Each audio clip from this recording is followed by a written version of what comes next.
Success mission या चॅनलवर आपल्या सर्वांचे स्वागत आहे. तर TET जी परीक्षा आहे म्हणजे टीचर्स इलिजिबिलिटी टेस्ट, शिक्षक पात्रता परीक्षा ही महाराष्ट्र सरकारमार्फत घेतली जाते. तर CTET किंवा TET उत्तीर्ण होणे हे आता आवश्यक आहे. तर 1ली ते 8वीसाठी सध्या TET परीक्षा उत्तीर्ण होणे आवश्यक आहे. परंतु भविष्यामध्ये अगदी प्री प्रायमरी ते 12वीपर्यंत CTET आणि TET परीक्षा उत्तीर्ण होणे अनिवार्य होणार आहे. तर TET परीक्षा दरवर्षी होत असते, परंतु ह्यावेळेस करोना परिस्थितीमुळे अजून जाहीर झालेली नाही, परंतु त्यानंतर जाहीर होण्याची शक्यता आहे. आता हे महाराष्ट्र सरकारमार्फत जो GR काढण्यात आलेला आहे, याच्यामध्ये असं दिलं आहे की 1ली ते 5वीसाठी शिक्षक नियुक्ती करताना शिक्षकांना शिक्षक पात्रता परीक्षा म्हणजेच TET पेपर 1 उत्तीर्ण असणे आवश्यक आहे. तर इयत्ता 6वी ते 8वीसाठी शिक्षक नियुक्ती करताना TET किंवा CTET पेपर 2 उत्तीर्ण असणे आवश्यक आहे. तर 6वी ते 8वीसाठी पेपर 2 जरी उत्तीर्ण असेल तरी 1ली ते 5वीसाठी जर नियुक्ती पाहिजे असेल तर पेपर 1 सुद्धा उत्तीर्ण होणे आवश्यक आहे. म्हणजेच 1ली आणि 5वी आणि 6वी ते 8वी यासाठी पेपर 1 आणि पेपर 2 अनुक्रमे अनिवार्य आहे. आता इयत्ता 6वी ते 8वीच्या गटातील उच्च प्राथमिक शिक्षकांना नियुक्तीसाठी शिक्षक पात्रता परीक्षा पेपर 2 संबंधित उमेदवाराने त्यांनी प्राप्त केलेल्या पदवीच्या विषयानुसार राहील. उदाहरणार्थ विज्ञान आणि गणित विषयासाठी विज्ञान गणित विषयातील शिक्षक पात्रता परीक्षा पेपर 2 आणि सामाजिक शास्त्र शिक्षकांसाठी सामाजिक शास्त्र या विषयातील शिक्षक पात्रता परीक्षा पेपर क्रमांक 2 उत्तीर्ण होणे आवश्यक आहे. आणि तुमचा विषय यापेक्षा जर वेगळा असेल तर त्यासाठी तुम्ही गणित, विज्ञान आणि सामाजिक शास्त्र यापैकी कोणताही एक विषय घेऊन पेपर क्रमांक 2 उत्तीर्ण असणे आवश्यक आहे. तर काहींचे विषय वेगळे असतात, समजा इकॉनॉमिक्स आहे, कॉमर्स आहे, तर त्यांनी कोणताही एक विषय घेऊन पेपर 2 उत्तीर्ण झालं तरी चालतं. गणित, विज्ञान किंवा सामाजिक शास्त्र यापैकी एक. त्यानंतर आता शासन निर्णय असं झाला आहे की प्राथमिक, उच्च प्राथमिक, माध्यमिक, उच्च माध्यमिक विद्यालय, कनिष्ठ महाविद्यालय याच्या शैक्षणिक पात्रता त्यांनी निश्चित केलेली आहे. त्यानुसार 1ली ते 5वी करता म्हणजे प्राथमिक शिक्षकाकरता जे परिशिष्ट अ मध्ये आपण पाहणार आहोत त्याच्यामध्ये जे दिलेलं आहे शैक्षणिक व्यावसायिक अर्हता ती अनिवार्य असेल. म्हणजे 12वी आणि D.Ed ही पात्रता किंवा BA B.Ed किंवा BSc B.Ed असेल तरी चालेल, परंतु B.Edसाठी 6 महिन्यांचा ब्रिज कोर्स करणे आवश्यक आहे. आणि TET परीक्षा पेपर 1 उत्तीर्ण होणे आवश्यक आहे. तर प्राथमिक शिक्षकांसाठी TETचा पेपर 1 उत्तीर्ण होणे आवश्यक आहे किंवा CTETचा पेपर 1 उत्तीर्ण होणे आवश्यक आहे. त्यानंतर 6वी ते 8वीसाठी उच्च प्राथमिक शिक्षक याला उच्च प्राथमिक म्हणतात. तर याच्यासाठी आता तिथं शैक्षणिक अर्हता जी आहे ती D.Edसुद्धा चालतं आणि B.Edसुद्धा चालतं. तर 6वी ते 8वीसाठी काही शिक्षक D.Ed पात्र असलेले भरले जातात, तर काही शिक्षक B.Ed पात्रता असलेले भरले जातात. तर यासाठी D.Ed किंवा B.Ed ग्रॅज्युएशनसहित आवश्यक आहे. आणि NCTच्या नुसार TET पेपर 2 उत्तीर्ण होणे आवश्यक आहे. आणि 9वी-10वीसाठी मात्र TET परीक्षा किंवा CTET परीक्षा अजूनही काही बंधनकारक नाही. तर त्यासाठी 9वी-10वीसाठी BSc B.Ed, BA B.Ed पाहिजे, D.Ed चालत नाही 9वी-10वीला. आणि 11वी-12वीसाठी कनिष्ठ महाविद्यालयासाठी तुम्हाला MA B.Ed किंवा MSc B.Ed, MCom B.Ed असे मास्टर डिग्री आणि B.Ed कोर्स उत्तीर्ण होणे आवश्यक आहे. तर याच्यासाठी सुद्धा सध्या तरी TET CTET आवश्यक नाही. त्यानंतर तुम्हाला टक्केवारीमध्ये म्हणजे 60%ला उत्तीर्ण असतं तर 150पैकी 90 गुणांना CTET किंवा TET परीक्षा तुम्ही उत्तीर्ण होता. तर त्यामध्ये जे अनुसूचित जाती जमाती, भटक्या जाती, विमुक्त जाती, त्यानंतर इतर मागासवर्ग, विशेष मागासवर्ग, त्यानंतर SC BC असेल, EWS असेल, दिव्यांग उमेदवार असतील, यांच्यासाठी 5% सूट देण्यात येईल. त्यानंतर TET परीक्षा जी आहे ती राज्यातील सर्व व्यवस्थापनाच्या सर्व माध्यमांच्या शासकीय, अनुदानित, अंशतः अनुदानित, विनाअनुदानित, कायम विनाअनुदानित, स्वयंअर्थसहाय्यित शाळांमधील शिक्षक पदावर नियुक्तीकरता अनिवार्य असेल. हे सर्व प्रकारच्या शाळांसाठी TET परीक्षा आता अनिवार्य असणार आहे. त्यानंतर त्याचा आराखडा कसा आहे, TET परीक्षेचा आराखडा कसा आहे, तर इयत्ता पहिली ते 5वी म्हणजे प्राथमिक आणि उच्च प्राथमिक म्हणजे 6वी ते 8वी शिक्षकांसाठी एक स्वतंत्र प्रश्नपत्रिका राहतील. तर दोन्ही स्तरासाठी अर्ज करणाऱ्या उमेदवाराला दोन्ही पेपर द्यावे लागतील. तर याच्यामध्ये काठिण्य पातळी जी आहे, प्रश्नपत्रिकेची काठिण्य पातळी पेपर 1साठी माध्यमिक स्तरावरची असेल आणि पेपर 2साठी उच्च माध्यमिक शालेय अभ्यासक्रमावर आधारित त्याची काठिण्य पातळी असणार आहे. तर पेपर 1साठी 10वीपर्यंतचा अभ्यास करावा लागणार आहे आणि पेपर 2साठी 12वीपर्यंतचा अभ्यास तुमचा असला पाहिजे किंवा काठिण्य पातळी त्या स्वरूपाची असणार आहे. त्यानंतर पात्रता गुण जे आहे ते किमान 60% गुण मिळाले पाहिजे. TET परीक्षा उत्तीर्ण व्हायचं असेल तर म्हणजे 150पैकी 90 गुण आणि जे रिझर्व कॅटेगरी आहे किंवा बाकीच्या ज्या कॅटेगरी इथं वरती दिल्या होत्या त्यांना 55% म्हणजेच 82 गुण असणे आवश्यक आहे 150पैकी. आता याचं महत्त्व काय आहे, TETचं महत्त्व जे आहे ते अनिवार्य करण्यात आलेलं आहे. बालकांचा मोफत व सक्तीचा अधिकार अधिनियम 2009 नुसार शिक्षक पात्रता परीक्षा उत्तीर्ण असणे आवश्यक आहे. त्यामुळे सर्वांनीच TET किंवा CTET परीक्षा उत्तीर्ण होणे आवश्यक आहे. आता याची वारंवारता म्हणजे शिक्षक पात्रता परीक्षा दरवर्षी आवश्यकतेप्रमाणे किमान एकदा शासनामार्फत घेण्यात येईल. परंतु ह्यावेळेस जे आहे ते झालेले नाही, कारण कोरोना परिस्थितीमुळे अजून तरी डिक्लेअर झालेली नाही.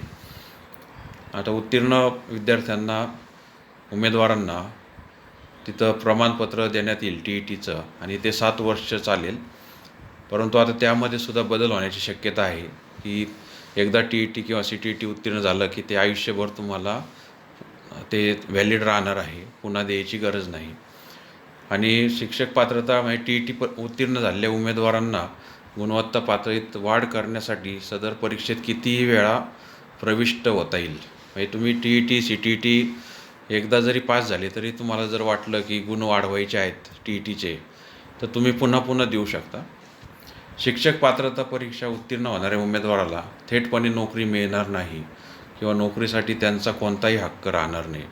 म्हणजेच TET किंवा CTET पास झालं म्हणजे नोकरी मिळेलच असं गॅरंटी नाही. तर ही एक पात्रता परीक्षा आहे.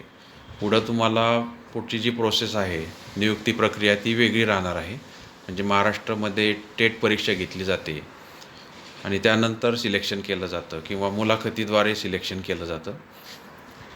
तर TET किंवा CTET ही एक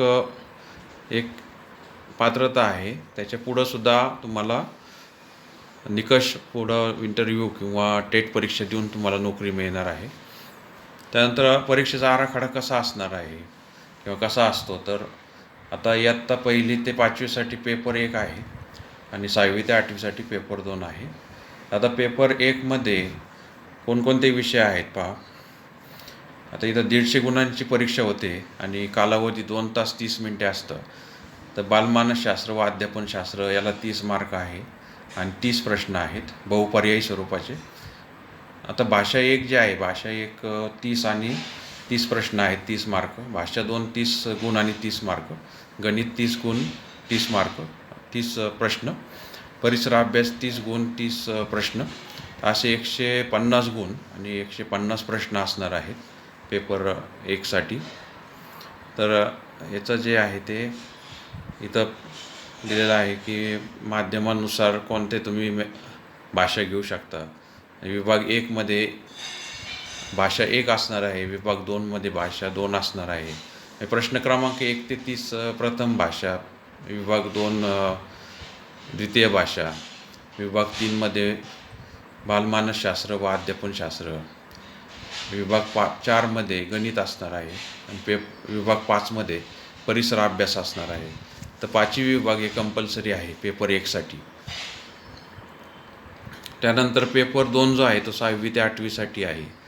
तर पेपर 2मध्ये सुद्धा 150 गुण आहेत आणि 2.5 तास तिथं वेळ दिलेला आहे. तर अध्यापन त्याच्यामध्ये सुद्धा 4 भाग आहेत. तर पहिल्या भागामध्ये बालमानसशास्त्र व अध्यापनशास्त्र याला 30 गुण आहेत आणि 30 प्रश्न आहे बहुपर्यायी स्वरूपाचे. भाषा 1मध्ये 30 गुण आहेत आणि 30 प्रश्न आहेत बहुपर्यायी. भाषा 2मध्ये 30 गुण आणि 30 प्रश्न आहे. गणित, विज्ञान किंवा सामाजिक शास्त्र यापैकी एक तुम्हाला घ्यायचं आहे. तर त्याचे 60 गुण असणार आहे. तर याच्यामध्ये 60 प्रश्न असणार आहे. तर गणित विज्ञानावर 30 प्रश्न असतात किंवा तुमचं जर सामाजिक शास्त्र असेल तर इतिहासावर 30 आणि भूगोलावर 30 असे 60 प्रश्न असणार आहेत. तर एकूण 150 मार्क आहेत. 90ला पासिंग आहे ओपनसाठी, कॅटेगरीसाठी 82ला पासिंग आहे. इथं विषयाचं दिलं आहे विभाग प्रश्न क्रमांक 1 ते 30 भाषा 1, नंतर प्रश्न क्रमांक 31 ते 60 भाषा 2, तर बालमानसशास्त्र अध्यापनशास्त्र प्रश्न क्रमांक 61 ते 90 असं दिलेलं आहे. विज्ञान गणित 91 ते 150, सामाजिक शास्त्र 91 ते 150 असं असणार आहे. त्यानंतर आता इथं भाषा कशी निवडायची, तर भाषा 1 आणि भाषा 2 कसं निवडायचं, तर तुम्ही पेपर 1साठी जर भाषा 1 मराठी घेतलं तर तुम्हाला भाषा 2 इंग्रजी घ्यावी लागते. तुम्ही जर भाषा 1 इंग्रजी निवडला तर भाषा 2 तुम्हाला मराठी घ्यावी लागते. त्यानंतर तुम्ही जर भाषा 1 उर्दू घेतलं तर तुम्हाला भाषा 2 मराठी किंवा इंग्रजी घ्यावं लागतं. आणि बाकीचं पुढं ते बंगाली, गुजराती, तेलुगू, सिंधी, कन्नड, हिंदी जर घेतलं भाषा 1 तर दुसरं तुम्हाला मराठी किंवा इंग्रजी घेता येतं. तर असं भाषा 1 आणि भाषा 2 असं तुम्हाला सिलेक्शन तिथं करावं लागतं. आता त्याचा पाठ्यक्रम दिला आहे बालमानसशास्त्र व अध्यापनशास्त्राचा दिला आहे. त्यानंतर गणिताचा आहे. तर बेसिक स्वरूपाचा जो आहे 1ली ते 5वीचा अभ्यासक्रम इथं असणार आहे गणिताचा. बालमानसशास्त्रसुद्धा हे D.Ed लेवलचं असणार आहे. तर याची तयारी आपण आपल्या चॅनलमार्फत करून घेऊ. त्यानंतर परिसर अभ्यासातसुद्धा 1ली ते 5वीचा परिसर अभ्यासाचा अभ्यासक्रम तुम्हाला करावा लागणार आहे. तर 1ली ते 5वीचा इतिहास, भूगोल, नागरिकशास्त्र केलं तरी पुरेसं आहे. काठिण्य पातळीसुद्धा ही माध्यमिक शालांत परीक्षेच्या काठिण्य पातळीपर्यंत असणार आहे. नंतर संदर्भ कुठून अभ्यास करायचा, तर प्रचलित प्राथमिक शिक्षण अभ्यासक्रम पाठ्यक्रम म्हणजे तुम्ही जे बालभारतीमार्फत पेपर किंवा पुस्तकं छापले जातात त्याचा अभ्यास करू शकता. त्यानंतर ज्या पदविका अभ्यासक्रम आहे म्हणजे D.Edचा अभ्यासक्रम तुम्ही पाहू शकता, त्याचा अभ्यास करू शकता. आणि 1ली ते 10वीची पाठ्यपुस्तके तुम्ही अभ्यासू शकता.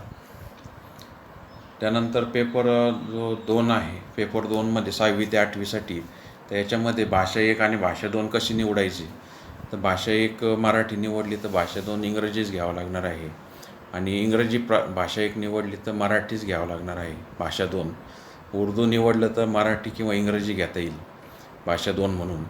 आणि भाषा 1 जर इतर असेल, हिंदी असेल, नंतर बंगाली, गुजराती, कन्नड वगैरे, तर भाषा 2 तुम्ही मराठी किंवा इंग्रजी यापैकी एक घेऊ शकता.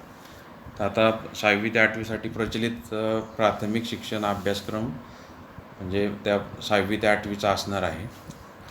त्यानंतर बालमानसशास्त्र व अध्यापनशास्त्राचं B.Ed लेवलचं तुम्हाला किंवा D.Ed लेवल याचा तुम्हाला अभ्यास करावा लागेल. B.Edचं दिलेलं आहे. तर B.Edचा अभ्यासक्रमावर आधारित बालमानसशास्त्र व अध्यापनशास्त्राचा अभ्यास करावा लागेल. त्यानंतर गणित आणि विज्ञानासाठी 6वी ते 8वीचा पाठ्यक्रम लागू राहणार आहे. काठिण्य पातळी 12वीपर्यंतची असणार आहे, परंतु 6वी ते 8वीचेच प्रश्न इथं विचारले जातात. त्यानंतर सामाजिक शास्त्र जे आहे त्यांचं ते सुद्धा असं 6वी ते 8वीचा अभ्यासक्रम तिथं असणार आहे. तर 6वी ते 8वीचा तुम्ही अभ्यास केला तरी चालेल. संदर्भ जे आहे ते 6वी ते 8वीच्या पाठ्यक्रमावर आधारित पाठ्यपुस्तके अभ्यासू शकतात.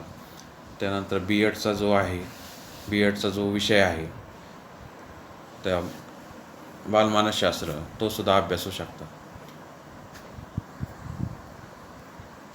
तर अशा प्रकारे आपण आज TET परीक्षेचं थोडक्यात माहिती घेतलेली आहे. तर या TET परीक्षेचा तयारी आपण सक्सेस मिशन या चॅनलमार्फत नक्कीच करून घेऊ. तर या चॅनलला सबस्क्राईब केलं नसेल तर सक्सेस मिशन या चॅनलला नक्की सबस्क्राईब करा आणि हा व्हिडिओ आवडला असेल तर लाईक आणि शेअर करा. धन्यवाद.